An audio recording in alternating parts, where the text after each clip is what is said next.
محمدزاده د شهادت د کیس فیصله راشي خو زه سلام پیش کوم د محمدزاده شهید خاندان ته خصوصا د هغه والد صاحب ته چې هغه ته ډېر د روغې راجنامې پیشکشونه لالچونه ډېرې خبرې هغه فیس کړي او نن پورې امن جرګه د دغه خاندان د کارکردګۍ نه مطمئن ده او دلته یو ښه ډي پي او راغی مسعود بنګش او هغه دا خلک نه یوازې ټیټ کړو بلکې پوزه پراخ کړه اوس چې دغه کوم عزایم دي یا چې څه کوي نن د دې مشرانو په موجودګۍ کې زما د خپل زموږ د امن جرګې ضلعې چې کوم تنظیم دی زه دا خبر ډېر کلاو اعلان کوم چې که د ډي پي او دا آفیشل سرکاري فرض جوړیږي نو زمونږ معاشرتي فرض هم په دې معاشره کې شته. ګرانو کتونکو سلامونه، الف خان شیرپا یم، کیمرامین ناصر یاسر خان دی. دا مهال زه په شمالي اشنغر مارانو کې موجود یم. تاسو ته پته ده چې امن جرګه خیبر پښتونخوا په ټوله پښتونخوا کې د سودخورو په ضد، د ایسپروشو په ضد، د قبضه مافیا په ضد یو جهاد کوي او په دغه جهاد کې نه یوازې د امن جرګې ورکرانو ته بلکې چې که چاته موږ مشري سپارلې ده سید کمال شاه باچا چې د مردان سیمې سره تعلق ساتي، د ګریوان نه پکې رانیولې شوي دي، ګزارونه پې شوي دي، ډزې پې شوي دي، خو همت یې نه دی بایللی. ګرانو کتونکو ډېرو خلکو ته د امن جرګې تاریخ یاد دی خو بیا خو هم دغې خلکو ته وریادوم چې نوی کول دی هغه ووري چې داسې خلک هم شته چې پردي جنګ په سر اخلي، خپل ژوند خو خوشحاله تېرېږي. هغې کې د سخاکوټ مسله چې زموږ د علاقې نه د پښتونخوا نه خلک به اغوا کېدل، دغه ځای کې به کېنولې کېدل او بیا به د خلکو نه ډیمانډونه کېدل. ریاست پې ناکامه شوی و. کمال شاه باچا په مشرۍ کې دغه اپریشن وشو او موږ د هغه وخت فورسز له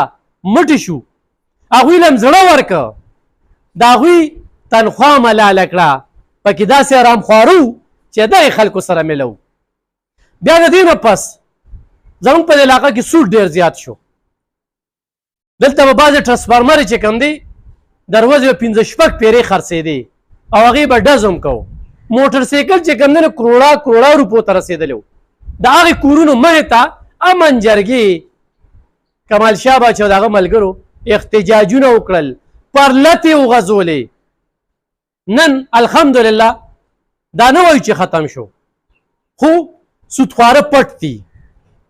او ډېر سودخواره چې کوم دی نو رک شو. نو بیا زه تاسو ته در یادومه خو تاسو سره سود کېږي، په سود کې چاره لړلې تاسو نه ډیمانډونه کېږي. دلته کې داسې خلکو چې د هغوی نه د لور ډیمانډ شو، د هغوی نه د ښځې ډیمانډ شو، د هغوی نه د بچو ډیمانډ شو. دا کمال شاه باچا دا هغه مردان د سر نه و 400 ته موږ له راغی، بیا به موږ تنګي ته راوسته او دلته به چې کوم دی نو دلته داسې څوک نه و چې د کمال شاه باچا ځای نیولی وي. زه د خلکو نه هم ګیله کوم، مرګ یو پیره دی وی بله د الله کیمره لګېدلې ده او یو شهید چې کوم دی دی به د خاندان د علاقې د 80 کسانو شپارس کوي او د پیغمبرانو نه پس لویه رتبه چې کومه ده هغه د شهید ده. نو چې امن جرګه کې څوکي دا دې ته خو شهادت نوش شو. ولې د سود خلاف اوس یو سړی و د قانون کار دی نو په دغه قانون باندې موږ ډېر اعتمادونه وکړل. د دغه قانون رکوالي چې کوم دی که نه دوی پکې ځان له بنګلې جوړې کړې، ځان له پلازې جوړې کړې. د امن جرګې په زور باندې موږ کتلي چې د ډیسپیانو نه هم ګاډي برامد کړي، تمانچې هم ترې برامد کړي دي. نو هغه ټیم کې چې کله ترهګري راله په ترهګرۍ کې بیا امن جرګې چې کوم کردار ادا که هم د چا نه پټ پناه نه دی. نن ګرانو کتونکو یو وارې بیا دا خبره لږه را تازه کوو. نور امن جرګې خپل کار نه دی پرېښی خو د میډیا نه لږ په سایډ کې و. تاسو ته زه دا وایم ابله موږ په تنګي کې احتجاج کوو نو 50 کسه د دغه ناسوري خلکو په ضد باندې راوتلي وو. زه په هغې کې بیا هم وحدت خان حاجي صاحب ته خیرات تقسیم پیش کوم. چا تقریر نه کوو خو هغه ټیم کې کمال شاه باچا په ملتان کې و په څه مسله کې یعنې دغې پروګرام له موږ راغوښته. په تنګي کې لا هېڅ قسمه داسې نه سټرایک وشو، نه څه خیر سګالي وشوله، نه چاته خیرات تقسیم پیش شو. دې سره لږ د خلکو حوصله چې یو سړی کار کوي لکه خو زه دلته کې د کمال شاه باچا څومره صفت وکړم نه دا به کمي خو چې دا صفت یې کوم هغه ته نوره موصله میلاویږي چې او داسې څوک شته چې ما خوښوي داسې څوک شته چې زما دا کار ورته معلوم دی نور دا کار چې کوم دی دا د الله د رضا دپاره کوو نو راځئ د امن جرګې ملاتړ جوړ شي ملګري جوړ شي یعنې نن چې دا کم خلک خوشحالېږي چې پرانکې آیسکي او دا سکي نو دا زمونږ کور ته را روان دی نن ورشه په 400 کې د منشیات هسپتالونه دومره زیات شو او په هغې کې په سونو خلک علاج کوي یو علاج چې کوم دی نو په 35,000 او په 30,000 په 25,000 کېږي موږ هسپتالونو والا ته ګناه نه اچوو هغوی هم علاج کوي خو د دې علاج نه کېږي ځکه چې دا ماحول دلته کې چې روزي نو لاره کوڅه کې هر ځای کې دا خرڅېږي نو ګرانو کتونکو دا مې ورته مختصر شانتې د امن جرګې تاریخ بیان کړ نن چې موږ دلته کې راغونډ شو چې ضلع ته یو ډي پي او راغلی دی نوم یې دی مسعود احمد بنګش صاحب کمال شاه باچا دلته کې راغلی په دغې باندې به څه خبرې ترې کوي خو ډېر خلک ما ته اورنې زه د خلکو اورم زه هغوی ته دا وایم چې هغو ډي پي او صاحب سره خپل انفارمیشن دی یو په بعضې پولیس والا باندې اعتبار هم نه کوي موږ هم په دې علاقه کې ګرځو ریپورټینګ هم کوو د خلکو تشهیر هم کوو او جهاد هم کوو د صحافت نه بلاتر چې کوم دی امن جرګه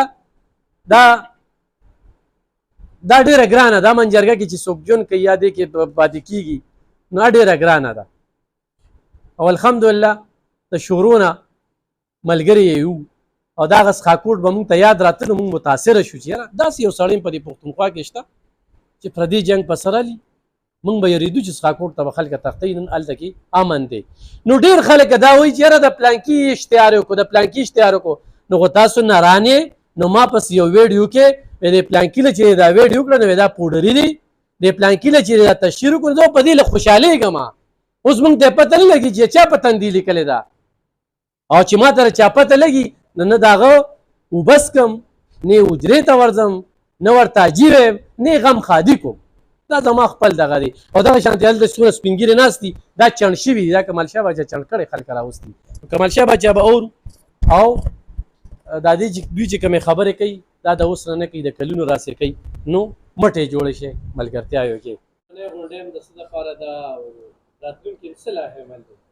بسم الله الرحمن الرحیم ډېره مهرباني الف خان شیرپاو صاحب او زمونږ د تحریک یا زمونږ چې کوم تنظیم دی امن جرګه په کوم نوم چې په دې ټولو صوبه کې مونږ د انډرپلۍ د سودخورو خلاف د منشیات فروش خلاف او د نور جرم پیشه خلاف کار کوو هغې تعارف خو تاسو پوره تفصیلي وکړو خو نن چې دلته د کلي خلک په شمالي اشنغر کې زه ناست یم تنګي تحصیل دی او دا مشران راغونډ شوي دي نو دا ضرورت موږ ولې محسوس کو او دا ولې موږ نن دلته په دې ځای کې نه شو الف خان شیرپاو صاحب موږ دا ګڼو چې ته زموږ د امن جرګې یو غړی تا ټیک د صحافت په خپل ځای جرنالیزم په خپل ځای خپل ستا کوم سوچ فکر چې په خپل ځای او دلته ترو اوټ د 2005 نه والا اوسه پورې موږ سره تا په کوم ایشوز باندې مرګرتیا کړې نو په هغې کې یو دا کومه نن چې موږ راغلي یو خبره پرې کوو په دې ایشو باندې زه خبره کول غواړم هغه دا ده چې دلته په دې 410 ضلع کې او بیا خاص کر په شمالي اشنغر کې اوس دې وخت کې چې کوم سټیټسټکس دي کوم اعداد شمار دي نو تقریبا 3,400 کورنۍ داسې دي چې هغه بین الاقوامي منشیات فروش یعنې سمګلران دي منشیاتو سمګلینګ کوي او دلته زه وخت په وخت راغلی ما د مختلفو ډي پي اوز دلته کوم انتظامیې والا کوم اهلکار هغوی موږ زموږ تنظیم زموږ دا ملګري تاسو سره مخامخ ناست دي اعجاز سخي مکمل خان ټول ملګري ناست دي موږ دې ته وخت په وخت دا نشاندهي کړې ده خو د بده مرغه په دې باندې یو ډي پي او د ضلع کار نه کو دوه ډي پي اوز داسې وو چې که زه نن د هغې ذکر ونه کړم یا ستاینه ونه کړم نو نامناسب وي هغې کې یو عرفان الله خان و چې دلته په دې ځای کې یو بین الاقوامي سمګلر یو کورنۍ وه د هغې خلاف یې ډېر ټیک ټاک یو ښه صحیح ایکشن کړی او ډېر دغه کم سمګلران چې ډېر په شا تللي بیا د هغې نه بعد په 2 ټینوره کې سهیل خالد دلته یو ډي پي او پاتې شو نو بیا دې دوران کې نور چې څونه ډي پي اوز نو هغه ټول کم د دې ضلع د پولیس افسرانو په ځای د دې چې په دې خلکو لاس اچولو په ځای د دې چې دا خلک نن چې څنګه موږ وینو چې دا دلته یو ښه DPO راغی مسعود بنګش او هغه دا خلک نه یوازې ټیټ کړه بلکې پوزه پراخ کړه. اوس چې دغه کوم عزایم دي یا چې څه کوي نن د دې مشرانو په موجودګۍ کې زما د خپل زموږ دا منجرګۍ ضلعې چې کوم تنظیم دی زه دا خبر ډېر کلاو اعلان کوم چې که د DPO دا آفیشل سرکاري فرض جوړیږي نو زمونږ معاشرتي فرض هم په دې معاشره کې شته. اوس په دې خبره سوچ پکار دی چې دا معاشره چې ده نو دا یوازې په دې کې امن جرګه نه ده، په دې کې علما شته، په دې کې مفتیان شته، په دې کې سیاسي پارټۍ غټې غټې شته او دا دلته په دې ځای کې چې دا کومه وبا خوره شوه وي خربوزه کو دیکھ کر رنگ پکڑتا ہے نو دا دلته یو کورنۍ و نن چې کوم دی هغه 400 ته یا 300 ته خبره ورسېده او راتو خلک ګوري چې یو سړی په بټۍ کې کار کوي، یو سړی ډیلی ویجر دی، مزدور کار دی، هغه د کروڑو او د اربونو روپو. نو ټول خلک پولیس په دې پوه دي او ټول پړه کې دغه خلکو ته بد وایي، خو دړه بد ویل دا د ایمان هغه اخري درجه ده. د ایمان اولنۍ درجه دا ده چې موږ ته کوم مذهب باندې چې موږ ولاړ یو، په کوم دین باندې موږ د کوم پیروکار یو،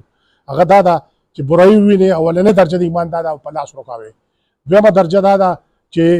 په لاس نشي کولی، په خوله به دا ووایي چې دا مه کوه. درېیم اخري دا ده چې پړه کې نن دا ټوله 400 نه ټول پاکستان دی ته په زړه کې بد وایي. خو د زړه بد خو تا خو سمانه نه لري چې نن د ټولو بچي لګیا دي د منشیاتو په لت کې مبتلا شو، ټوله 400 نن د آیس په لت کې مبتلا شوه او دا هم د دې خلکو لاسه کېږي. زه تاسو ته لږ د دې دا کوم وضاحت چې ضروري ګڼم چې دا ولې کېږي. کله چې کارخانه پروډکشن کېږي د یو پروډکټ او کله چې د توک منډۍ نو پرچون به خرڅېږي. زمونږ دا بچي دا د پرچون فروش نه دا آیس منشیات اخلي او په دې لت کې په دې اډکشن کې مبتلا کېږي. زه د خپل طرفه دا خبره زه دلته هم کوم، په پېښور کې هم کوم، په ټولو صوبه کې زموږ صوبایي تنظیم دی دا کوم چې په کار دا دی زما د غږ اواز دا خبره ما کړې مو مخکې دا ټول پاکستان ته رسي، دا ټول صوبې ته رسي چې دا په جمرود کې، دا په نورو ایجنسو کې، په بارډرو باندې د ایران او د پاکستان په بارډر باندې د ایران د افغانستان او د پاکستان په بارډر باندې دا کم د دې منشیاتو هول سیل یا په لویه سطح باندې پروډکشن روان دی. په دغه دی زمونږ د مرکزي حکومت څونه ادارې دي، ANF دی، زمونږ ایون آرمي به زه ذکر وکړم. عزم استحکام متعلق زه دا وایم چې دا عزم استحکام اپریشن دی د سمګلرانو خلاف وشي، دا د منشیات فروش خلاف وشي، ځکه چې نن حالت دا دی چې په پاکستان کې د وخت کې سټیټسټک غیر سرکاري کم اعداد و شمار زمونږ تنظیم غونډ کړي دي. هغه دا دي چې په ټول پاکستان کې د وخت کې 2 کروڑه خلک د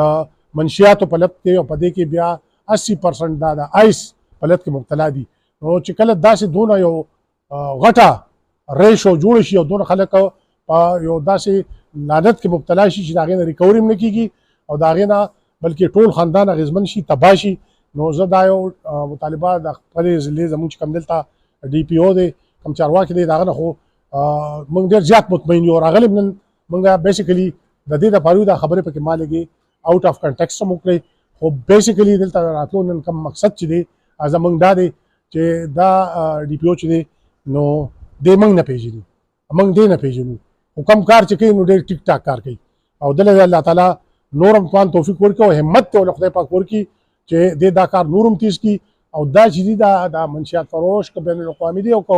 واړه دي په خدای کې نو کا چې یو سړی د منشیاتو کار کوي، یو سړی دونه ښکته راغورځېږي او ډېر عزت ته کښېني، په هغه زړي کې بس ایماني. په دې خلکو کې DPO دپاره زه دا وایم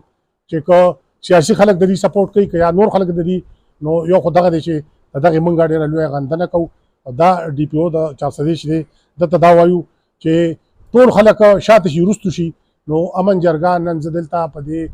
شمالي اشتغر کې او په دې مارغانو کلي کې دا اعلان کوم چې موږ به یوازې د دې DPO شاته اخلاقي او مادي نه بلکې که دې مناسب ګڼي انشاءالله که خیري په کم ځای کې چې دې ریډ کوي او دته تکلیفي او دا خلک فرض که دا شي چې دې مشکلات ګڼي چې مشکلات دي موږ ته، نو زما د امن جرګې چې څونه دلته سپایان دي، د امن جرګې زموږ څونه غړي دي، زموږ څونه ملګري دي، دا به انشاءالله په فور فرنټ کې دا به په لومړني صفونو کې او د ده متعلق خو زه دا وایم چې د هرې مور نه دی پیدا دی دی چې د هر پلار د پیدا دی نو آفرین دي شي او سلام دی په داسې مور او پلار باندې چې داسې بچي راوړي ځکه چې موږ خو دا وکړه زموږ خو نه ستړي شو موږ دلته د 400 ته په نیر پاست کې راغلو او موږ دا خبره په ګوته کړو خو هیڅ چا په دې لاس نه اچو بلکې دې پورې چې په د ماضي قریب کې داسې په 400 کې 2 DPOs تیر شوي دي ما چې کوم ښه DPOs د ذکر خبره وکړه په خال الفاظ ما ذکر وکړه داسې 2 DPOs په 400 کې تیر شوي دي د دې DPO نه مخکې چې هغې ته باقاعده د دې بین الاقوامي منشیات فروش نه ماهانه بتې ملاوي دي نو ظاهر ده چې کله DPO دا کار کوي او DPO دې سره ملاوي نو یو لعنت یو جرم او یو غیر قانوني کار به ولې نه خورېږي زه نن دلته په دې شمالي اشنغر کې دا اعلان کوم چې انشاءالله که خیري موسم اوس ورو ورو ښه کېدو والا دی موږ به د ستمبر په میاشت کې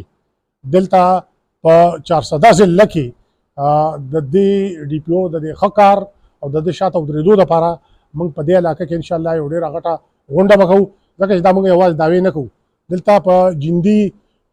دلته په جندي کې د سودخوارو به دلته میله لګېده او د زرګونو سوونو په تعداد کې به سودخواره دلته لګیا وو پیسې په سود ورکولې نو موږ دلته راغلو په دې ځای کې نن که د سود کې انډر پرې کې کمې راغلي دا د امن جرګې په وجه راغلي انشاءالله زه د خپل طرفه د خپلو ملګرو د طرفه د دې 400 د هغه سفید پوشو د هغه خو خلکو د طرفه او د هغه ملګرو د طرفه په جرنالستانو کې لکه د الف خان شیرپاو په شان کم نران جرنالستان چې دي زه دا خبره کوم چې DPO د سټیپلی د مخکې ځي او داسې چې کوي ډېر ټیک کوي ډېر صحیح کوي او ډېر د ستاینې وړ اقدامات دي انشاءالله امن جرګه به د سره څنګ په څنګ ولاړي او په کم ځای کې چې مشکلات تکلیفي انشاءالله په هغې کې موږ د نه رسټو کیږو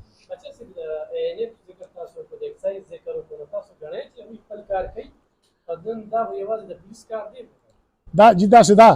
چې د منشیاتو خلاف په پاکستان کې یو سپیشلایزډ کوم محکمه جوړه شوې ده نو هغه INF دی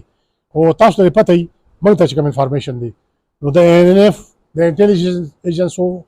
لکه ټول انټیلیجنس ایجنسي کوم چې صوبایي دي او کوم چې فیډرل دي د دې ټولو اهلکار په باقاعده دلته د DPO نه مخکې د دې سمګلرانو اجرو ته براتلو باقاعده هغې ته به چې کوم دی پیسې ملاوي دي او مخکې دغه کوم د انټیلیجنس کوم اهلکار چې او کوم مخکې چې صحیح رپورټ ورکول پکار وو غلط رپورټونه به ورکول او دغه خلک چې دا دونه مخکې شو دا کاروبار دونه فلریش شو د دې بنیادي وجه دا ده چې INF خو په دې کې بالکل زیرو دی دا ایکسایز ډپارټمنټ متعلق زه دا وایم چې دلته کوم پروینشل کوم ایکسایز ډپارټمنټ دی نو د هغې څه ناڅه کاروایي یا بعضې کارونه داسې کېږي لکه مخکې ورځو کې موږ وکتل چې د ایکسایز ډپارټمنټ په پېښور کې یو کاروایي شو په هغې کې د پاکستاني فوج یو سرونګ میجر چې چا نارکوټکس یا ډرګز یا منشیات